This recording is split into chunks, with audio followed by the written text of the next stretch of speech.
All right, we'll go ahead and get started. My name is Kelly Bellavance. I'm one of the admission counselors at Boston College, and I want to thank you all for joining us for tonight's webinar. I believe we're in our third week of our 4-week virtual open house programming. And tonight's session is called Focus on Academic Life. And I have a wonderful panel of 4 BC seniors with me here tonight. And they're going to discuss their big academic decisions around their majors, their courses, and studying abroad and research opportunities.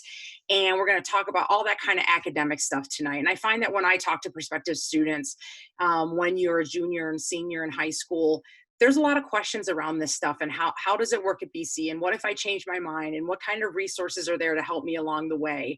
And we really thought that the best thing for you is to hear it directly from our students. And we have 4 awesome, very accomplished students with us here tonight, and I'm going to let them introduce themselves to you. So Harry, take it away.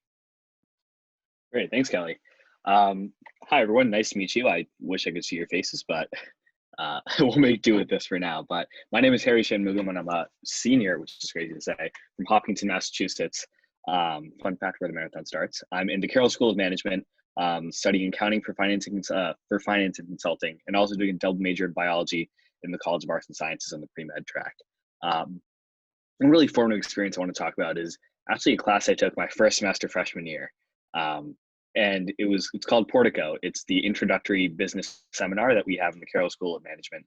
And essentially it's like the gateway course, Portico being a gateway, right? The gateway course to your business education. I think the design of that course and kind of the content of it is pretty revealing in terms of what exactly the Carroll School of Management seeks to emphasize and cultivate in its students. Essentially, it's a business ethics seminar, right? Where you're coming in, for me, I had no clue what exactly business was and what it could be used for. And essentially, Portico challenges you to think critically about what it is that business can be leveraged for in the context of the common good, in terms of looking at not just shareholders, but more so stakeholders, all the different people who are involved in society and the decisions and value that business creates. And so we look at a bunch of different philosophers, case studies of companies that engage in corporate social responsibility and really engage in kind of thoughtful dialogue about what it means to be business leaders. And I think it's kind of, it's telling in and of itself to think that CSUM is a very the Carroll School of Management is a very mission-driven school, in the sense that you're always thinking about how your business education kind of fits within this larger narrative and theme of the Jesuit education, right? How you're really being a man or woman for others. And I think Portico being kind of that introductory stepping stone to CSUM, I think is a really powerful experience, and really sets the tone for the conversations you're going to have for the next 4 years. So that was a really cool class for me to kind of see what exactly CSUM was all about and what exactly business education at BC was going to look like. Awesome. Thanks so much, Harry. Hi, everyone. My name is Helen Fagan. I'm also a senior. I'm in the Lynch School of Education and Human Development, studying applied psychology and human development with a minor in leadership in higher education and community settings. Sorry, it's a mouthful. And I'm originally from Wilmette, Illinois, which is a suburb just north of Chicago. And a class that has been really formative for me was actually also a class I took freshman year called Perspectives. So Perspectives is a course that it qualifies for your philosophy and theology core requirements, kind of fulfills that requirement. Thank you. And so that's the main reason that I took it. And we'll talk more about the core curriculum, I'm sure, as the panel goes on. But coming from 12 years of public education, I was super nervous to be in a theology class. I had never been in a theology class or anything of that setting before. And the course was a full year course that was 6 credits per semester. So I spent a lot of time with the same group of 20 students. And so that actually became a really formative experience for me. Not only was I introduced to philosophy and theology and actually found an interest in philosophy and ended up taking some philosophy electives kind of where I could fit them in my schedule after freshman year, but the course was a great place for me to actually make a lot of friends. The course is really discussion based. We had a 2.5-hour seminar on Wednesday nights, which I know sounds terrible, but me and a bunch of people from the class would go and run to the dining hall and get some coffee right before, sip it during class. And so I really enjoyed that introduction to philosophy and theology. I thought I was going to hate the class, and it ended up being my favorite class freshman year. And it was a great way for me to make friends as well. All right, thanks, Helen. Hi, everyone. My name is Laura Peralt. I am also a senior. I'm in the Morrissey College of Arts and Sciences. I'm majoring in biochemistry with a concentration in bioinformatics and then a minor in global public health. And I'm originally from Salem, New Hampshire, which is about 45 minutes north of BC. A class, I guess, kind of taking a different shift from Harry and Helen. I'm actually in one of my favorite classes I've taken at BC right now, and it's called Global Public Health Law. So it's co-taught by two professors in BC's School of Law, and one is focused on public health, and then the other one, international relations. So it provides two different perspectives, and it's been super interesting to take this class during the COVID-19 pandemic, just because it's the perfect intersection of public policy as well as health. And so we're really focusing on ways that medicine extends beyond just the science behind it. You know, I'm a biochemistry major, so I'm used to taking a lot of those like hard science classes. And this class is very much looking into, you know, how we're portraying these issues in the media, or how does the upcoming election affect issues of health on an everyday basis. So I think, you know, this class does run normally, like it's not like new to this trying times, but I think taking it during this pandemic has definitely opened up my perspective. And I think being a pre-med student, something I hear a lot from current medical students and medical schools is that, you know, you can always have a student that knows all the science behind things, but something that's really unique and that they're looking for more is being able to think and interact with people, advocate for diverse communities, stuff like that. And so this class has really emphasized the ways that BC cares about these issues and how they really want you to think beyond just the topic and how that relates to the entire world. So yeah, it's been one of my favorite classes. I enjoy going to it every single day. So yeah, that's definitely one of my most formative academic experiences so far. Thanks, Laura. Hi, I'm Cassie Gross. I'm originally from Eden Prairie, Minnesota, and I am an international studies major in the Morrissey College of Arts and Sciences. And with that, I have a concentration in cooperation and conflict. And then I also have a minor in the Carroll School of Management, which is management and leadership. For me, one of my most formative experiences at BC has been in an upper level course that I took my junior year, which was called International Relations of the Middle East. It was one of the first upper level courses I'd taken, so I was really nervous to take it. It was with a professor that I had heard was really difficult, but I was excited for the challenge, and it turned out to be the favorite class I've ever taken. I learned so much about the Middle East and also just how to think about international relations, which, you know, really propelled me into thinking, oh, this is definitely what I want to do. I'm so glad that I chose this major. It also helped me gain a research position with that professor on his research team. So it really opened up a lot of doors for me, and was also such a great learning experience where I had to stretch my mind in so many different ways, and also stretch myself academically with writing a 25-page paper, which was something I'd never done before, but you know, gave me that confidence to do again in the future and to keep, you know, growing as an academic at BC. Awesome. Thanks, guys. One of the things that I always think about when I listen to you guys introduce yourselves is how accomplished and put together and focused you guys are. And I'm just wondering if you can kind of roll the tape back 4 years and think about yourself at this point as a senior in high school. It's the fall, you're figuring out where you want to apply. As you introduce yourself today and you talk about the things you're majoring in and focusing on, is that how you saw your college career going for you? Had there been any surprises for you academically? And can you talk a little bit about that? Because I think that for our prospective students, they probably have a lot of uncertainty about as they think about their academic future. So tell us a little bit about that journey for yourself.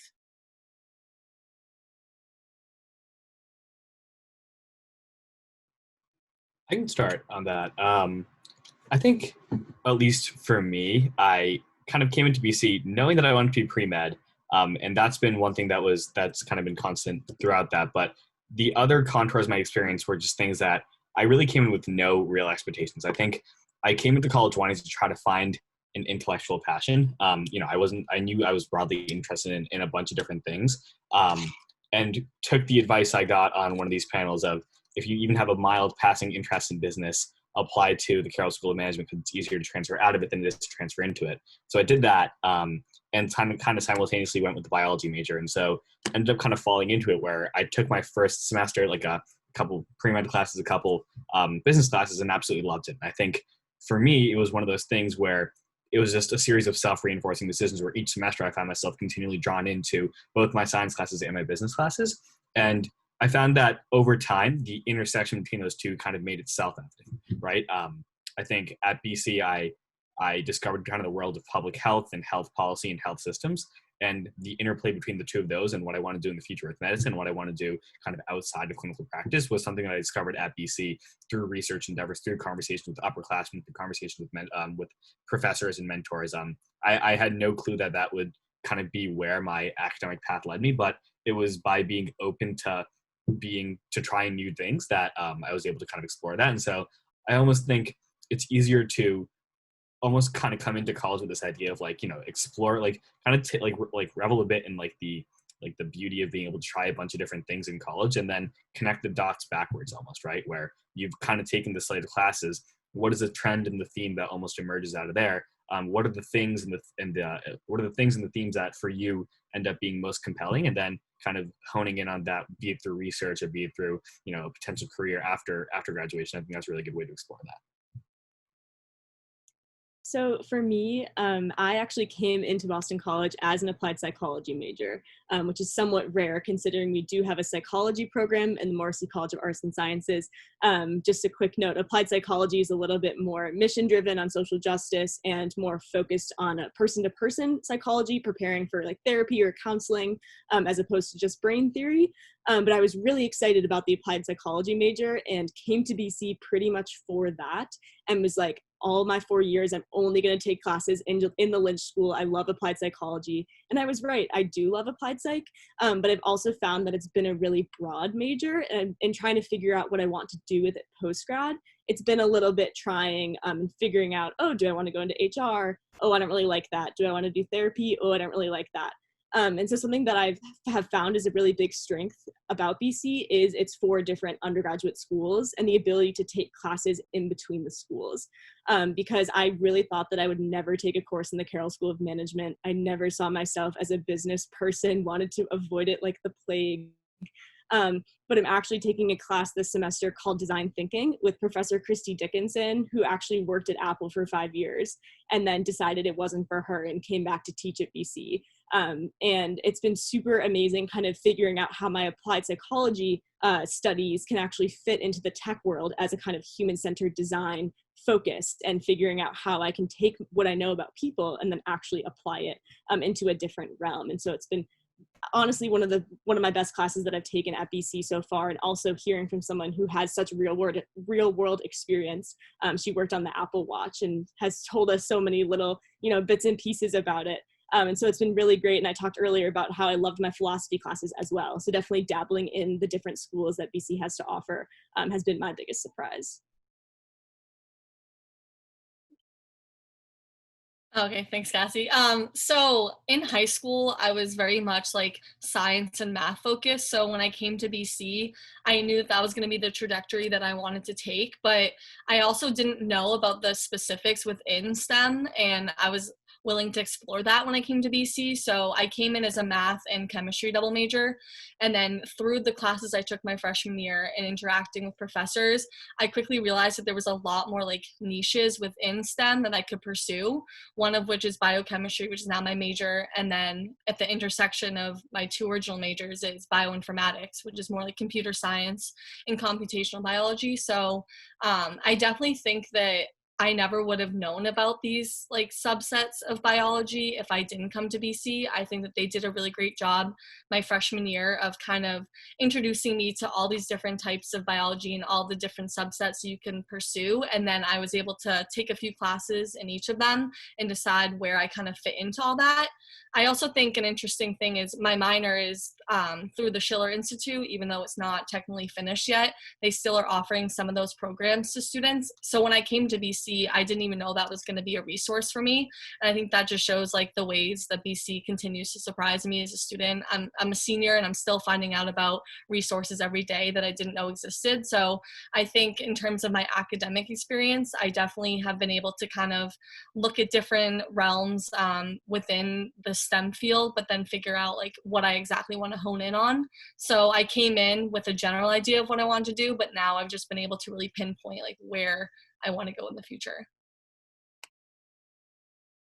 Yeah, so I think I had kind of a similar experience as to Helen, where I came into BC knowing that I wanted to be an international studies major. The crazy thing is that the major actually went through a complete overhaul my freshman year. So the major that I thought I was coming into actually isn't the major I have now, but it's so much better. It has really been updated and continues to grow and progress as like a program, which has been really cool to watch happen as I've been able to go through the classes and keep learning, and get to know the professors that are in charge of those decisions and things like that, and to watch all the hard work that they've put into it, because I think that's been one of the coolest experiences for me, is to get to know the professors that are in charge of the IS program and really watching them throw their entire hearts into it and, get student feedback and work with us to figure out what we want out of our classes and what we want out of our major and our concentrations, and to see them take that feedback and then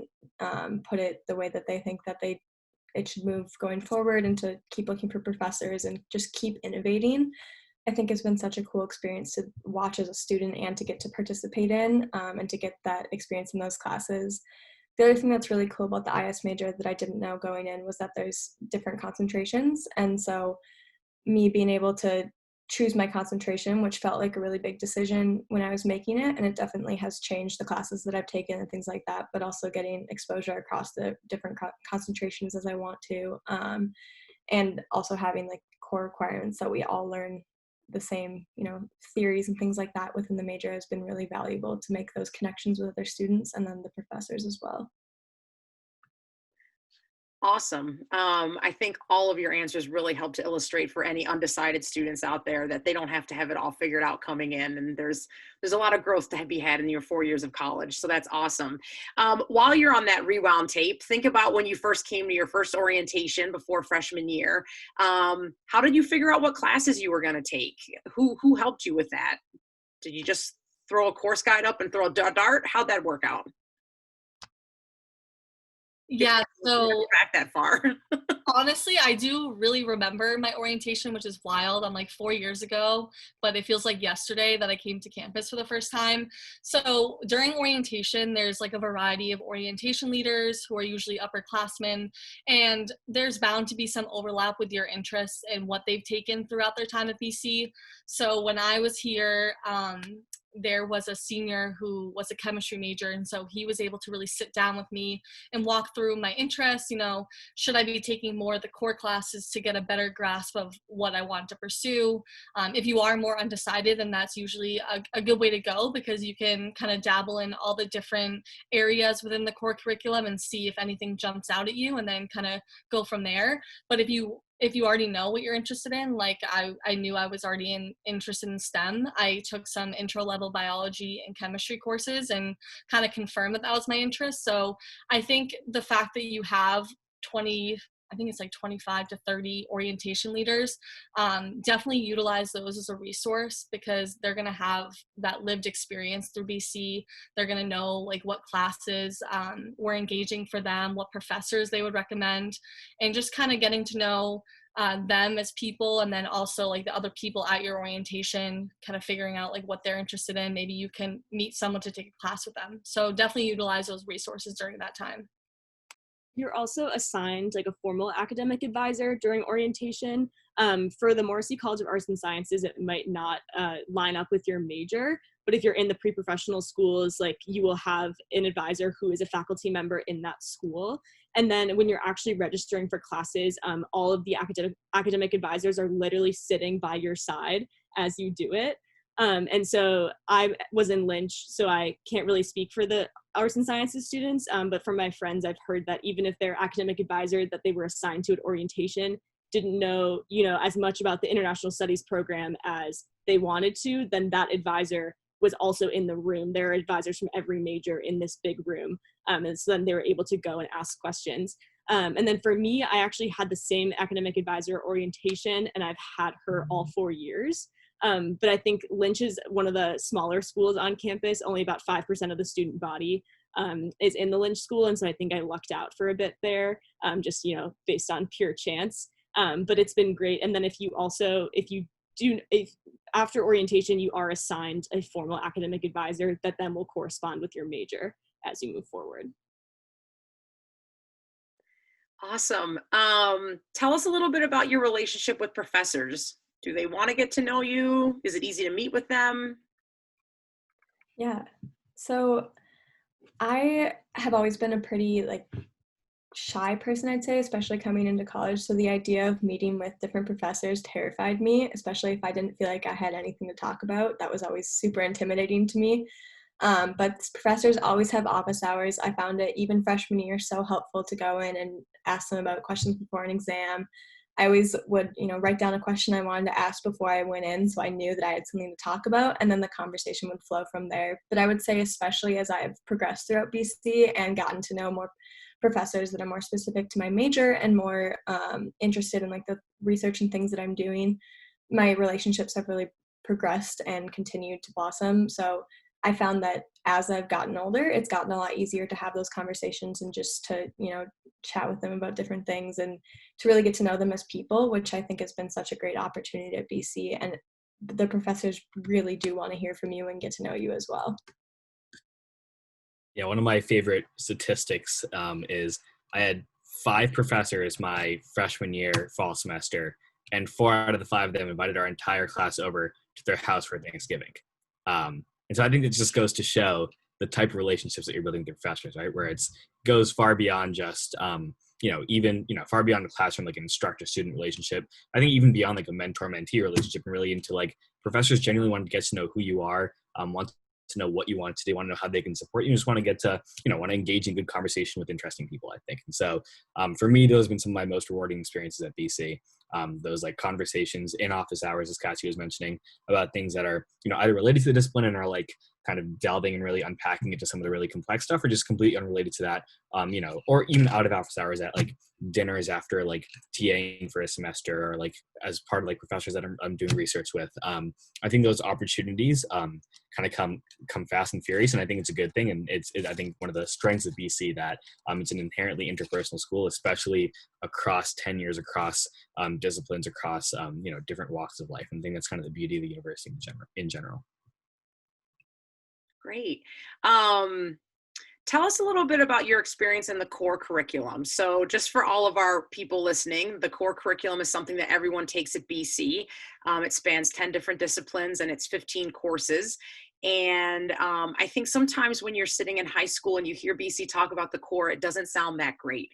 You're excited about going to college to study what you want and pick your major. And so I'm just curious, did any of you have, hopefully not, but did any of you have negative feelings coming in about the core? Were you like, oh, this seems really laborious, or were you excited about it? And how did it turn out for you in actually taking those classes over the past 3.5 years? For me, I was definitely super nervous about the core curriculum. I spoke on it a little bit before, but the thought of having to take a theology class, as someone who came from 12 years of public education and is no more religious now than I was coming into Boston College, I was like, oh my gosh, why do I have to take this class? But I actually found that I did get a lot out of it.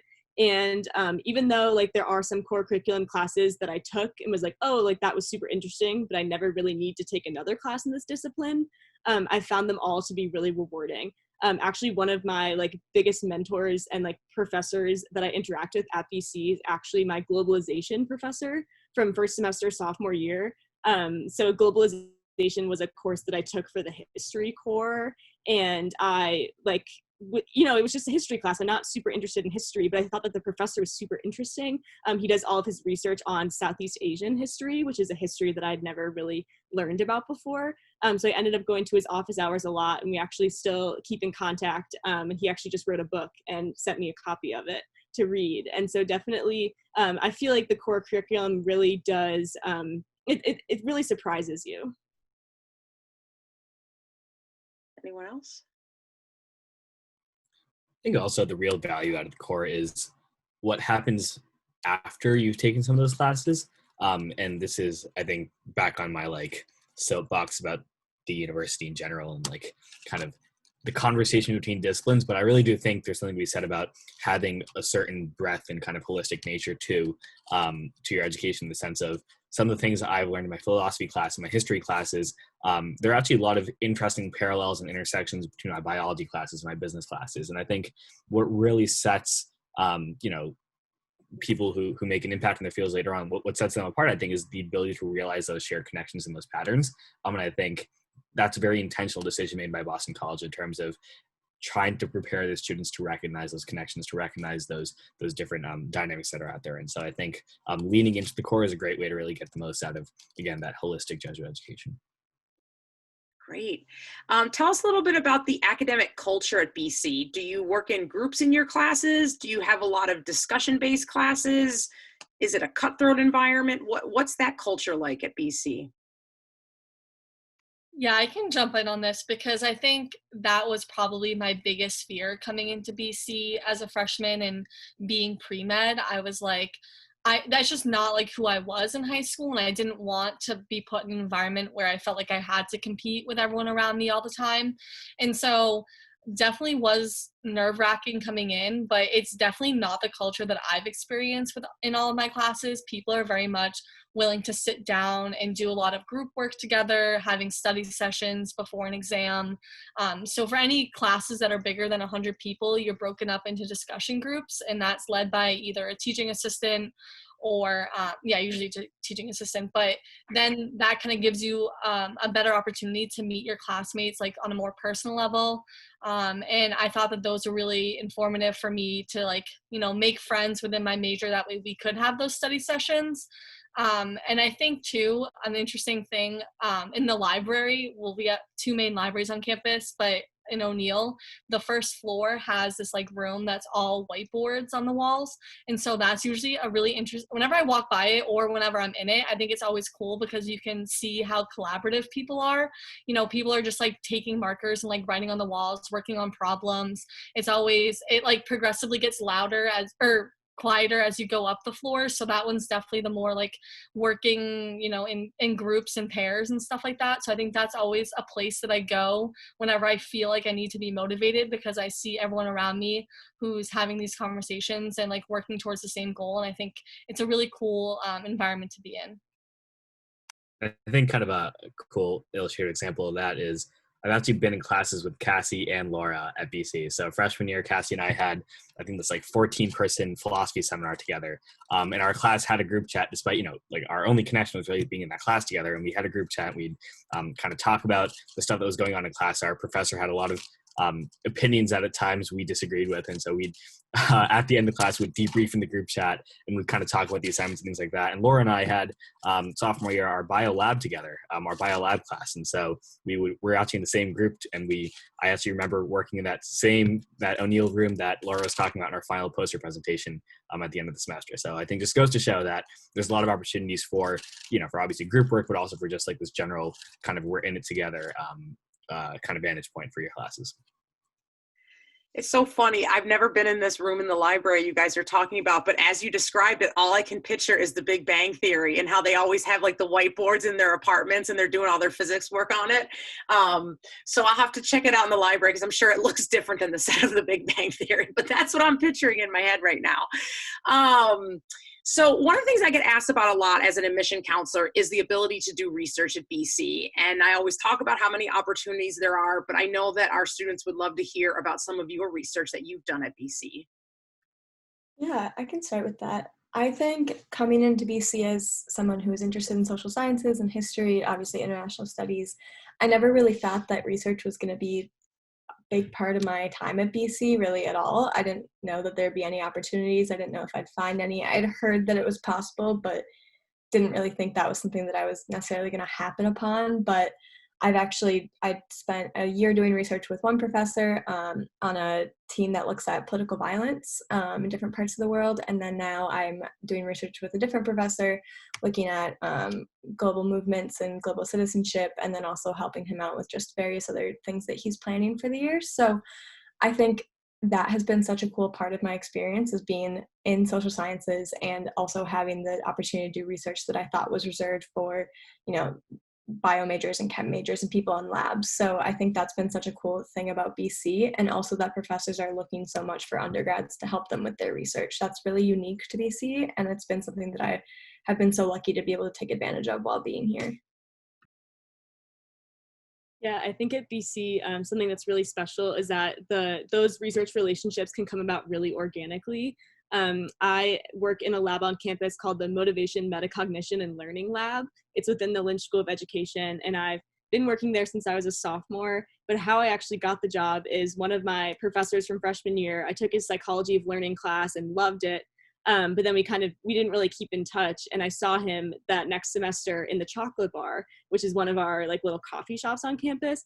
And we were just catching up. He was asking me about my summer. And then he was like, oh, I have some openings on my research lab. Like, would you ever be interested? And then the next week I set up a meeting with him. And then 2 weeks later, I was running in-person lab studies in the service building on campus. And so it's definitely like when you say that professors really want undergraduates involved, they do. I was, a September sophomore, like very, very young in my Boston College career. And working in that lab, I've learned so much. I've gotten so much great experience. I'm thinking of maybe applying to grad school. So doing all of that, like research experience, I've presented at a conference. So it's been really, really valuable. I think too, another great part about BC has been the location. So as like a pre-med student, the Longwood medical area, which is one of the best like medical hubs of the world, is like right at our fingertips. So early on my freshman year, the biology department sends out weekly bio news, which basically updates students on internship opportunities, job opportunities for seniors, volunteer work, basically anything. And then with that and the Career Center at BC, I actually learned about an internship opportunity that was through Harvard Medical School and Dana-Farber Cancer Institute, which is right in Longwood. And so they helped me through that application process. They looked at my resume. They helped prepare me for my interview. And so when I got that position, it was 2 years, and I did cancer biology research down in a lab. So that was very much like wet science, like in a lab all the time, doing that kind of thing. And so I think now that I've graduated from that program and now I'm looking at grad school, I think knowing that BC kind of helped prepare me for this and helped allow me to utilize the resources beyond just our campus has been something that's really set BC apart from like other schools that I was looking at. Yeah, and you're not even limited to like the Boston area either. For me, my involvement in research, I've had some stuff on campus too, but I actually spent a summer in Cuernavaca, Mexico, doing research at the National Institute of Public Health there, and that was something that I got through a BC professor. I remember I went to Dr. Landrigan, this professor, and I was like, so I want to do research in a Spanish-speaking country. Like, is that possible? And within 15 minutes, he had called up one of his friends from grad school, and essentially, like, I was on the phone with her. And I was going to Mexico just like that. And so I think, again, the serendipity of connections, but also just the strength of professor relationships. And that summer ended up being really formative one for me. I got to be first author on a paper that we're currently submitting for publication right now. And that's, I guess, just something I never thought I'd be doing as an undergrad. That's awesome, and leads us right into my next question. So thank you, Harry. I was going to ask you guys to talk a little bit about the study abroad experience at BC. And just to preface this and say that study abroad is something that is open to students of any major, any academic division at BC. Anyone at BC can pursue the opportunity to study abroad. And apparently the way Harry does it is just to say, hey, I want to do research in a Spanish-speaking country. Do you speak Spanish? I was rusty when it was sophomore year, and I was rusty at that point, wanted to get better at it, which is part of the reason why I wanted to do it in a Spanish-speaking country. So Oh, that's so brave. I got mad respect for that. That's so brave. Because that's a very specific goal. I want to do research in a Spanish-speaking country. I've not heard that one before, so kudos. But tell us a little bit about how study abroad works at BC and what your experience has been with that. Yeah, so BC has its own study abroad office, which is really great. They coordinate all of the programs and making sure that you find a place that you want to go. You can meet with different advisors beforehand to talk about what you think is, what you're looking for out of it, what if you have a specific language thing, if your major is kind of leading you towards a different way. For me, it was really easy for me to go abroad because my major as an international studies major really encourages it. It's not required, but they love to have us do it. So they worked with me to make sure that my classes would transfer and everything like that. I studied abroad last spring in Salamanca, Spain. I got to spend a couple months there before heading home because of COVID, but it was the best 2 months of my life. I really, truly enjoyed it so much. I went through an external program, which means that it's not necessarily a BC program, but BC still helps coordinate it. It's funny, going back to what Harry says about it being a small world, is that the one other BC person that was on the abroad trip with me was actually Helen's roommate. So definitely a very small world, but I got super close to her and then to other students from across the world. I have great friends from the Netherlands now and from Germany and things like that. So it really was the best experience to open my eyes up to the world and get to meet new people and see new perspectives and learn a new language and things like that. Yeah, I was also abroad last semester for a short time. I was in Kampala, Uganda, and I had always known that when I wanted to study abroad that I wanted to go to Africa. I'm not really sure why. It was just this feeling I had. I wanted to do something a little bit non-traditional, and I'd actually heard on my panel when I was applying to BC that no, BC students, you can go anywhere in the world. And I was like, oh, really? Is that really true? So I was a little bit nervous when I walked into the Office of International Programs, and I was like, hey, I really want to study abroad in Africa. I also would really want to go to Uganda. Is that something that you can make happen? And they were like, oh my gosh, yes. I was actually only the second BC student to ever study abroad in Kampala. But they connected me with her. She was a few years above me. So I, got on a phone call with her to learn more about what it was like to be in Kampala as a student. And the program was actually really tailored to the applied psychology program, which is what I was super excited about. I was supposed to be doing applied psych field work, but we actually didn't get that far in the program. But that all goes to show that really, if you want to do something completely non-traditional, you really can go anywhere in the world. The Office of International Programs was super supportive in kind of making that dream for me come true. It was awesome. So I'm just going to look at some of the questions that have come in here from our audience. And one of them is about the international studies major. So Cassie, can you tell us a little bit not only about what that application process was like in your freshman year at BC, but can you also talk about the concentrations within them and remind us of what yours is again, please?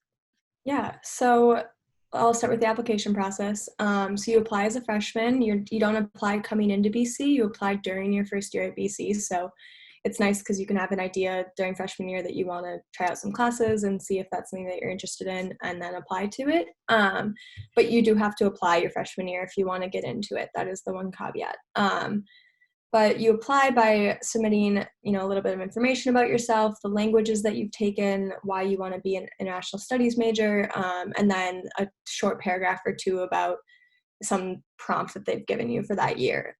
So I applied in May of my freshman year, but now the application process actually happens in February, which is really nice because you find out before your sophomore year starts that you've gotten in and you can register for your classes and things like that. So I think it's a great setup that they've moved it there, that you have a little bit of more clarity earlier on. And then when you apply, you also say what concentration you want to be in. That's not a hard and fast rule. You can change your concentration. I did it because I thought I wanted to do something and then panicked and said, no, I want to do the other one. So it's super easy to change it. You just have to decide at some point so you can get all the requirements done. But the concentrations are global and cultural studies, cooperation and conflict, which is my concentration, political economy and development studies. And then I believe there's a new one that's starting. global cultural is the new one.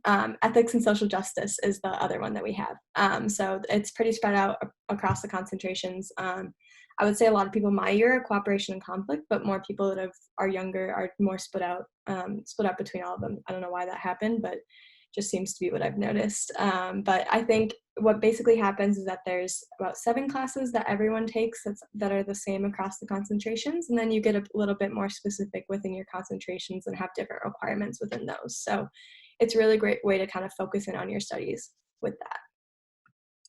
Awesome, thank you.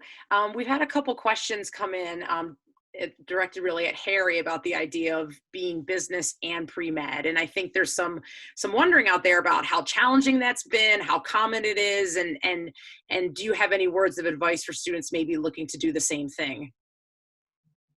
Yeah, so I think it's a complicated question as to, I guess, how challenging it is. I think for me, I got lucky that both of the disciplines were ones that I really, really enjoyed, I think, in and of themselves. And so for me, the main challenge was more so in coordinating like the scheduling beforehand, where I remember my freshman year, first semester actually in Portugal, you get to do like a 4-year course plan. So I was very intentional about that in terms of meeting with upperclassmen, meeting with professors, meeting with the pre-health committee to make sure I kind of had everything planned out from that get-go. And that 4-year course plan is kind of my rock for course registration ever since. In terms of numbers, there aren't too many folks who do it every year. I think in my class right now, there's maybe two or three of us who are doing kind of business and that pre-med combination. But I think at least for me, it's been really instructive in the sense that I've got to really kind of develop 2 pretty disparate fields and really kind of go pretty deep in them. I'll be working consulting after graduation, so kind of flexing more of that business side, but am actually going to be applying to medical school this current cycle. So really, I think, feel equipped to kind of speak the language of both those different things. And I think, again, just having that deep dive has been really awesome. So I highly recommend it. If you have more questions, I'm happy to, my email's on my name right here. So happy to talk more about that. But I think, especially in terms of flexibility, one last thing I'll say about it is that the Carroll School actually encourages that you encourages students to double major or do a double minor outside of the Carroll School. So if you do a double major, you can drop 2 courses from the Carroll School core. And so I think it's just one of the institutional things to show that there's this that conversation across disciplines is a priority. Yeah, and it's a really good point to make about the academic focus at BC is definitely one that's very broad, and professors and administrators really want students to focus on different areas. BC is not a place where you get siloed academically, and I think you guys have really demonstrated that tonight, but it's a really good point to make. There have been a couple questions that have come in about the idea of, can you switch between the academic divisions after you're at BC? So can you guys talk a little bit about how that works and possibilities for that? Yeah, I can jump in quickly. I think it was Harry or Helen that mentioned that normally people do advise that if you have any inkling within the pre-professional programs, so within the Lynch School, we do have a School of Nursing. I saw that someone commented that the Cannell School of Nursing or in the Carroll School of Management, if you have any inkling that maybe you want to dabble in it, it is recommended that you would apply directly in, because it is easier to switch out than it is to switch in, just because they are so specialized right from the beginning. My roommate, who's actually downstairs right now, she's in the School of Nursing, and they already start with their anatomy classes freshman year just to prepare for clinicals starting sophomore year. So just because they are pre-professional, they are a little bit more specialized. But as you can see with like Harry, he's in the Carroll School of Management and also has like other things outside of that. So it is easy to switch out once you are in one of those pre-professionals. If you decide that you're not super into business and you decide to switch into the Carroll School or into the Morrissey College of Arts and Sciences, it's super easy to do that. Also, for the Lynch School, it is a tad bit easier because most students do not come into BC knowing what applied psychology is, which is very understandable. So we actually get over half of the students who are in the major are students who are internal transfers, either from the different pre-professional schools or the Morrissey College of Arts and Sciences, starting out as psychology majors. But also, if you don't want to like change your major into a pre-professional school, you are able to minor across schools, which I think Cassie is doing. And then also my roommate is a neuroscience major because she wanted to go pre-med wants to be a psychiatrist, but is actually now thinking about maybe becoming a high school science teacher. So she has a minor in general education in the Lynch School to kind of get some of those classes out of the way for teacher licensure. So it is definitely an option. Also the Carroll School, it's been something that they've been rolling out over the past couple of years. I think it's like 6 or 7 new minors that are open to all students, regardless of whether or not you're in the Carroll School of Management. So if it doesn't work out for you to major in across schools, minoring is definitely an option too. Great. Tell us a little bit about internships and how available they are to you if you've taken advantage of any of those opportunities. Yeah, so we have a career center on campus that is super equipped to help you with internship preparation, job preparation. They have a great database of different job opportunities and things like that that are open each fall, spring, and summer. They're super great about updating that and also having meetings available to help you work on your resume and your cover letter and making sure that everything is up to date and looking the way that it should for your industry. I've really taken advantage of that, having them, proofread things before I send it in and things like that. As well as getting weekly updates from the Career Center of just these are the opportunities you should know about this week. And I found a lot of interesting things outside of there. And then on top of that, it's also really easy and accessible to find internships other ways and to, contact different people that you might have run into or professors or things like that. So I've had one home in Minnesota and then I had one this summer in Boston that I found. One of them I found through BC's database website, and the other one was just a job listing at home that I was super excited about and went after it that way. So I think there's a lot of different opportunity and different ways to go about it, and BC's good at helping you whichever way you want to go. Yeah, I think now is also a good time to put a plug in for the BC alumni community. This past summer, I interned at Boston Consulting Group, and I single-handedly got that job because a BC alum essentially pushed me all the way through. I talked to the recruiter after the fact, and she's like, yeah, it was crazy. Actually, every single stage of your application process, Kelly would send us an email. Be like, hey, Harry just sent his application in. Harry just had his interview. Harry just had a second round interview. Hey, Harry's been waiting a week for this. What's going on? And so I think really having that really strong support from BC alumni in terms of helping helping you engage with that decision about what it is you want to go into and just being thought partners and conversation partners on that is huge. But also when it comes time to apply to those internships that Cassie mentioned in a whole variety of fields, I think having the BC seeing fellow Eagles is always a good thing when it comes to the application process for really any sort of professional endeavor that you might have. You guys are all seniors, and whether you'll be ready to or not in May, you will graduate and go out into this great big world. Do you feel like BC's prepared you well for that upcoming transition? I feel like BC has definitely prepared me well. Not that I'm not any less anxious. I'm definitely still dreading my graduation. But I think that BC overall does transition really well, where there are a lot of supports in place for freshmen, like freshman-only retreats, freshman-only classes. I think our orientation program is really robust. But I wasn't really expecting to have such a robust transition out. And that's been something that's been surprising to me. I'm actually taking a class this semester called Adulting. It's a university capstone seminar that's literally all about, okay, you've been an awesome Boston College student. How do you now be an awesome adult? And every week, it's a really small class. There's only 10 of us in it. It's taught by Karen Arnold, who specializes in the kind of realm of emerging adulthood. And every week she teaches us an adulting skill, and then we just have a great conversation. So last week she taught us all about credit, how to pay our credit cards, what APR is, whether or not you should have a minimum payment, how to apply for credit cards. And then we had a great discussion about how to sustain friendships past BC and how to really, keep in contact with your BC friends and roommates post-graduation. And so that class has just been my favorite class this semester, and I think arguably one of my favorite classes at BC so far. It's definitely made me feel a lot more prepared for the transition post-grad.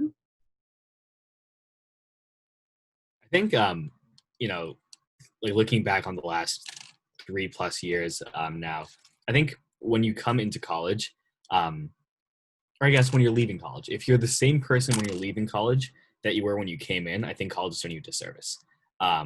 And for me, I look back on my last couple of years at BC, and it's just like constantly striking to me the ways that have changed. From like the nervous freshman that I was back then to the nervous senior that I am now. But obviously, having a ton of different life experiences and relationships, and really just meaningful kind of moments in college. I think about, I mentioned earlier that I wanted to find an intellectual passion when I came to BC.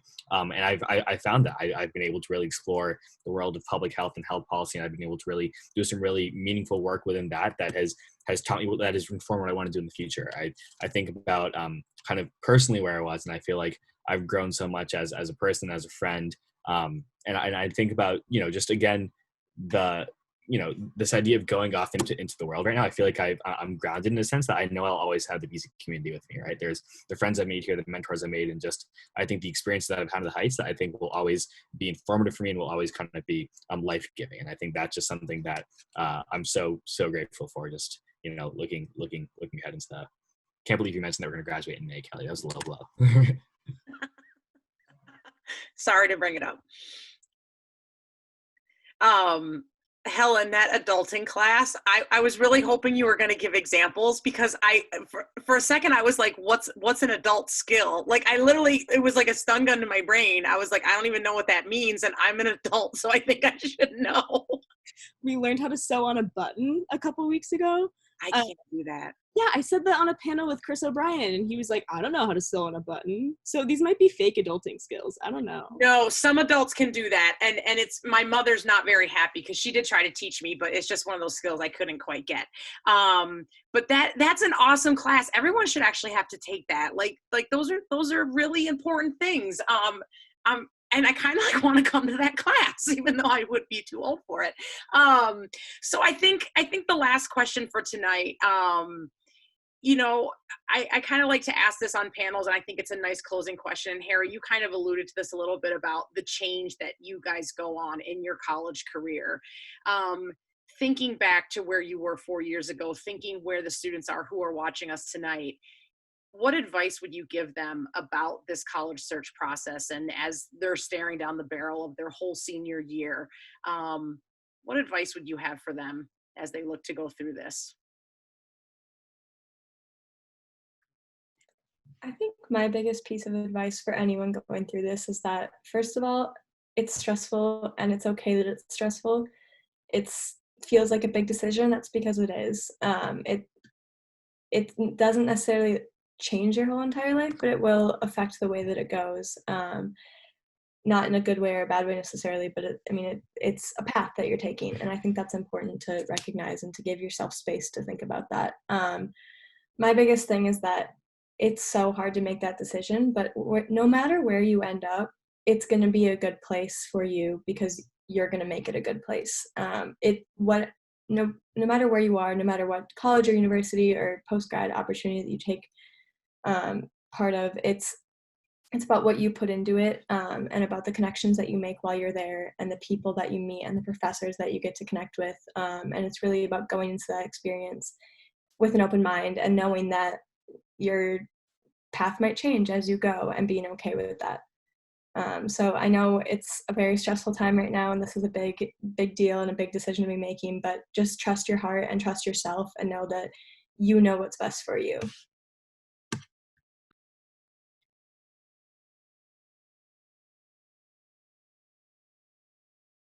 Okay, I'll go. So that back and forth mute tag always happens. So I know I talked a little bit about this in my last answer, but I'll kind of just double down on that one again. The advice I received during the college application process that was most helpful for me was actually not during the application itself, but like once you've gotten in some places and you're making a decision as to where you want to go. Someone told me, think about yourself, like close your eyes and like think about yourself today and who you are and what's important to you and what moves you. And then think about yourself 4 years from now at each of the institutions that you're considering. And the person that you like best, go to that school. And so for me, when I did that, BC won hands down.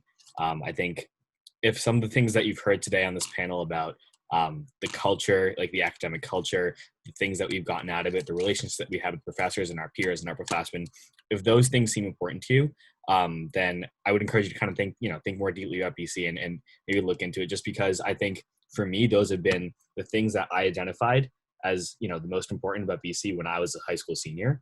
And those have ended up being the things that have really shaped my experience here today, right? I think, again, those relationships, the conversations that I've had inside the classroom, outside of the classroom, the memories that I've made, I think have shaped me into a person who, I think my high school senior self would be proud to be. So just something that I'm, again, very grateful for. And I think that thought exercise of how you want to change and thinking about how best can you shape that right now as a high school senior is a productive one to have. And I mean, if you're in this panel listening to not only whether or not you should apply to BC, but how you can excel academically at BC, I'm guessing you're all pretty smart in high school and will have a range of incredible options of colleges to choose from. And I know that that can be really dizzying, trying to figure out where you want to go versus where your parents want you to go or your friends want you to go, and things like that. And I guess my only advice would be to just really trust your gut.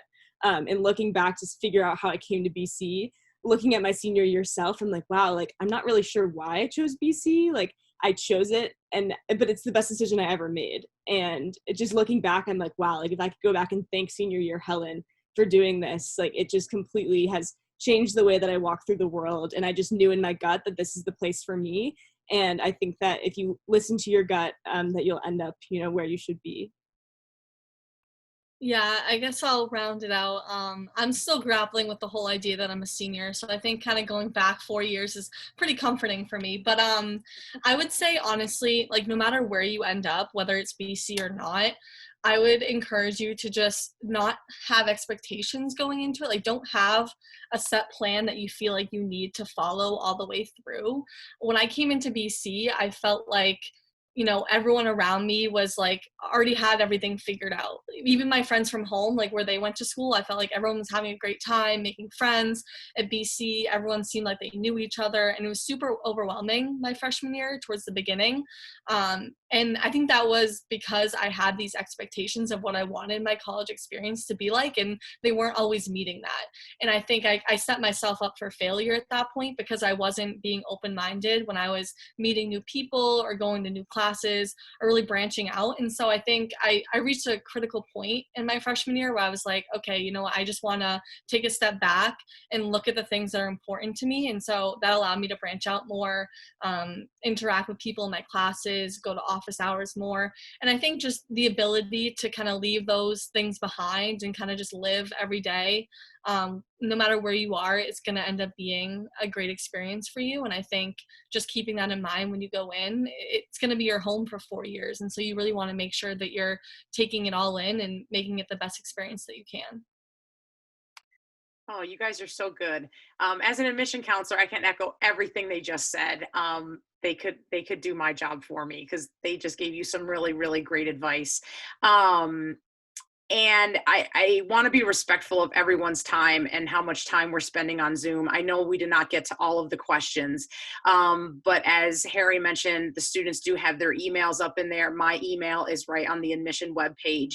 So if there's questions that we didn't get to or you think of later, please feel free to reach out to any one of us. We are here to help you and communicate what the BC experience is like for you, or what it can be like for you. I definitely want to thank Cassie and Helen and Laura and Harry for spending part of their evening with us and sharing your experiences with our attendees. I want to thank all the attendees for joining in tonight. I hope that this process goes well for you, better than you hope it's going to. I know there's a lot of anxiety. You will get through it unscathed. If there's anything we can do to help you, please let us know. But thank you for joining us. Have a good night and stay healthy. Goodbye.